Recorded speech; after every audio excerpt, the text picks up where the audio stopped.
dia Jesus disse para os discípulos: passemos para o outro lado. E eles entraram num barquinho parecido com esse.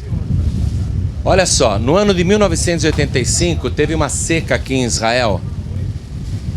E o nível de água do Mar da Galileia reduziu muito.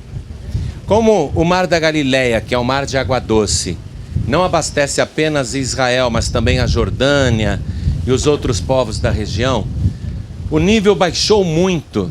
Isso foi no ano de 1985. E partes que estavam cobertas aqui do Mar da Galileia ficaram expostas. E surgiu no meio do lodo, no meio do leito do mar, os restos de uma embarcação. E os arqueólogos vieram aqui e removeram com todo o cuidado aquela relíquia e foram examinar em laboratório e constataram que era um barquinho usado na época de Jesus Cristo. E eles mediram o barco. O barco tem a dimensão de 8,5 metros por 2,35 de largura. Era o tipo de embarcação usado naquela época de Jesus. Quando ele disse para os discípulos: passemos para o outro lado, era um barco um pouco menor do que esse. Porém, no meio do mar veio um vento quente, como está acontecendo agora. Esse vento quente, ele sempre surge na parte da tarde. E o mar, que é tranquilo, ele começa a ficar revolto. Olha as ondas que estão se formando lá fora. Só que o vento que veio naquela tarde era muito mais forte do que este. E as ondas se tornaram tão altas que invadiam o barco e o barco começou a encher de água. Mas Jesus estava na popa, dormindo sobre uma almofada. A popa é a parte de trás do navio. E os discípulos que tinham experiência na navegação neste mar chegaram à conclusão que o barquinho não resistiria, ele viraria e eles morreriam afogados, porque não haveria como nadar e sair do meio daquela tempestade. Então, apavorados, eles decidem acordar Jesus e até dizem: o Senhor não se importa se nós morrermos aqui? E Jesus se levanta e diz: por que vocês são tímidos? Isto é, por que vocês estão com medo? Então Jesus quis lembrar aos discípulos que ainda lá em terra seca, ele havia dito: passemos para o outro lado. Jesus não disse: vamos entrar neste barco para morrermos afogados no meio do Mar da Galileia. Jesus já tinha dito que eles chegariam do outro lado. Mas por causa da tempestade, da ventania, das ondas, o barco se enchendo de água, eles perderam a fé, se esqueceram da palavra de Jesus e chegaram à conclusão que iriam morrer. Então Jesus, ele olha aquele vento e ele percebe que há algo maligno naquele vento, por detrás daquela ventania toda. Por isso que o vento uivava, fazia um ruído muito maior do que este, e Jesus diz ao vento: cala-te. Ele conversa com o vento como se o vento tivesse ouvidos para escutar. E o vento escuta e cala-se na mesma hora. Aquele uivo, aquele som de vento forte cessa imediatamente. Mas o mar continua agitado, porque as águas estavam todas revoltadas. E Jesus olha para as águas e conversa com as águas como se elas tivessem também ouvidos. E Jesus diz: aquieta-te. E na mesma hora essa quantidade imensa de água se aquietou e ficou como uma piscina. Então os discípulos ficaram admirados, perguntando: quem é este que até o vento e o mar lhe obedecem? Eles continuaram a navegação e chegaram ali daquele outro lado, onde há uma faixa escura, você pode ver daqui. Ali era o território de Gadara. Com este barquinho, Jesus chegou do outro lado e veio ao encontro dele na mesma hora um homem possesso de uma legião de demônios, todo cabeludo, com as unhas compridas, barba comprida, bigode comprido e sem roupa, totalmente nu.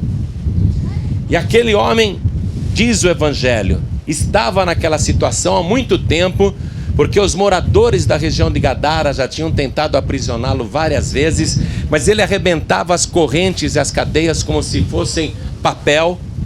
Nada conseguia mantê-lo preso, e já haviam desistido de restaurar aquele homem que morava nos cemitérios da região e se alimentava com a carne dos mortos que estavam nas sepulturas.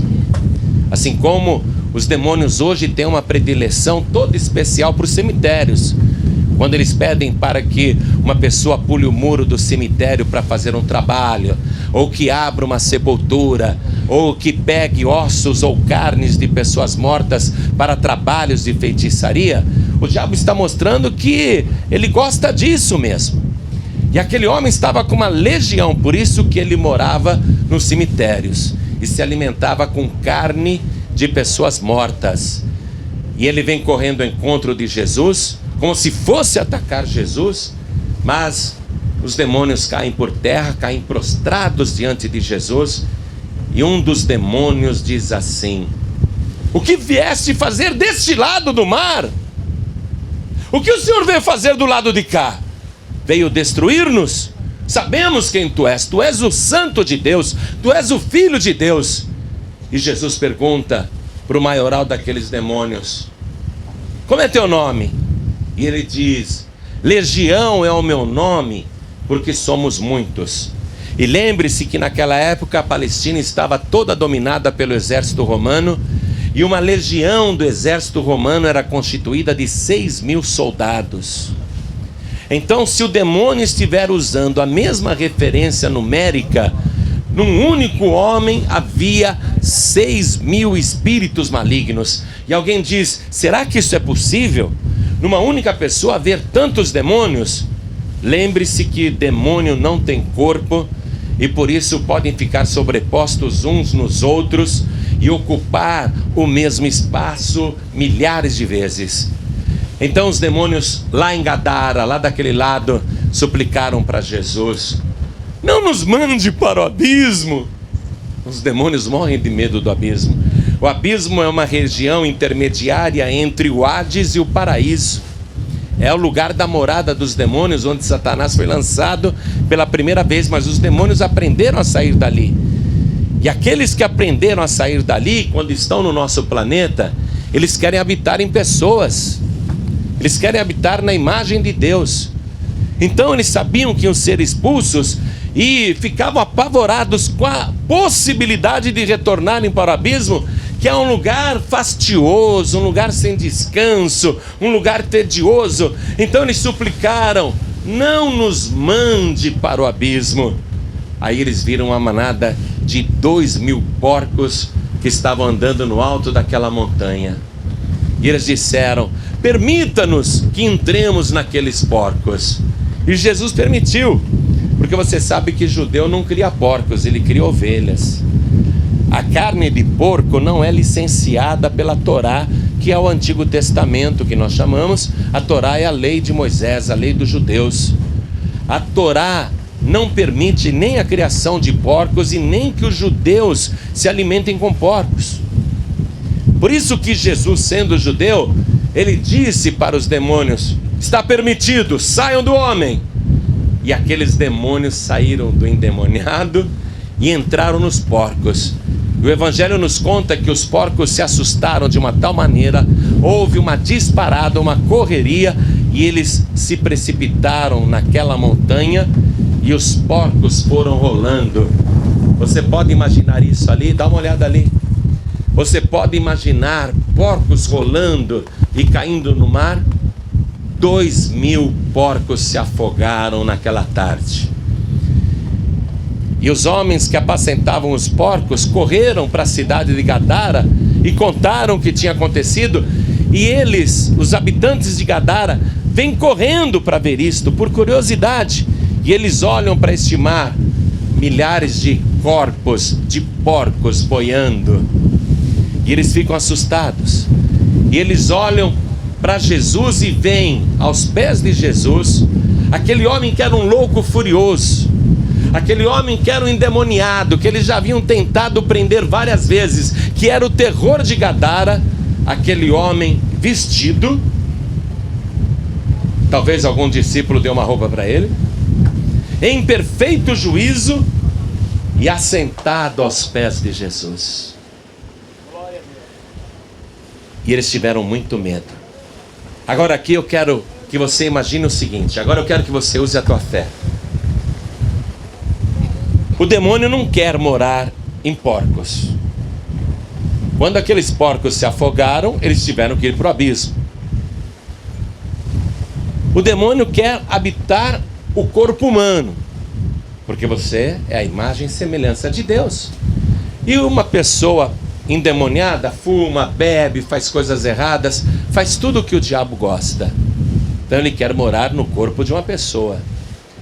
Quando aqueles porcos se afogaram e os porcos morreram, os demônios tiveram que sair. Vocês concordam comigo? Os espíritos malignos, aquela legião de demônios, não queriam habitar nos cadáveres dos porcos. Aí, imagina comigo isso. Os demônios saem dos porcos e eles pensam assim: vamos voltar para a casa de onde nós saímos. Vamos voltar para o corpo daquele endemoniado. É o primeiro pensamento. Jesus diz que quando o espírito maligno sai de um homem, ele anda por lugares áridos buscando descanso e não acha, e ele diz: eu voltarei para a casa de onde eu saí. O diabo chama a casa de um endemoniado, o corpo do endemoniado, como se fosse casa.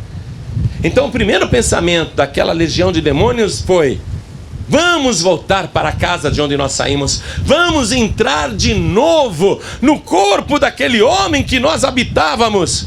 Mas quando eles foram tentar, quando aquela legião foi tentar voltar, voando rapidamente para o corpo daquele homem, eles não puderam, porque aquele homem estava assentado aos pés de Jesus Cristo. Aí os demônios tiveram que dizer: não vai dar não, nós vamos ter que ir para onde Jesus mandou. E foram todos para o abismo. Quer ficar livre das perturbações que atormentam a sua vida, dos pensamentos ruins, da loucura, ideia de suicídio, de morte? Quer ficar livre de pensamentos tenebrosos, terríveis?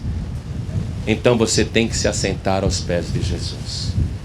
Quando você se assenta aos pés de Jesus, você recupera o perfeito juízo.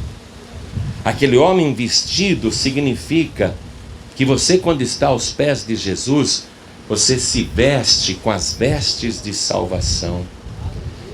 E você estando aos pés de Jesus, você está protegido de todo ataque do inimigo, porque nenhum demônio terá coragem, a ousadia, o atrevimento de tocar na tua vida. A maior proteção que você pode ter é Jesus Cristo dentro de você. Coloque a mão direita sobre o teu coração. Vamos fazer uma oração todos nós. Vamos aproveitar aqui neste cenário de libertação. Vamos pedir uma blindagem no nosso corpo. Vamos pedir uma blindagem na nossa vida, para que nunca nenhum espírito maligno ou legião tenha condição ou autoridade de penetrar sequer nos teus ouvidos ou pensamentos. Vamos orar assim: meu Deus e meu Pai. Ore com fé: meu Deus e meu Pai, eu dedico o meu corpo para ser a morada exclusiva do teu Espírito Santo, e nenhum espírito maligno tenha permissão para entrar em mim, ou para andar comigo, ou para me perseguir. Meu Senhor Jesus, eu me encontro aos teus pés e eu quero agora o revestimento do teu sangue. Eu quero ser vestido com o teu sangue. Eu quero a cobertura e a blindagem do teu sangue poderoso. Aqui, Senhor, no mar da Galileia, diante de Gadara, eu declaro que nenhum demônio aqui no Brasil ou em qualquer lugar tem poder sobre a minha vida, porque o Senhor é o meu único, suficiente, exclusivo e eterno Salvador, para todo sempre. Amém. Amém. Glória a Deus.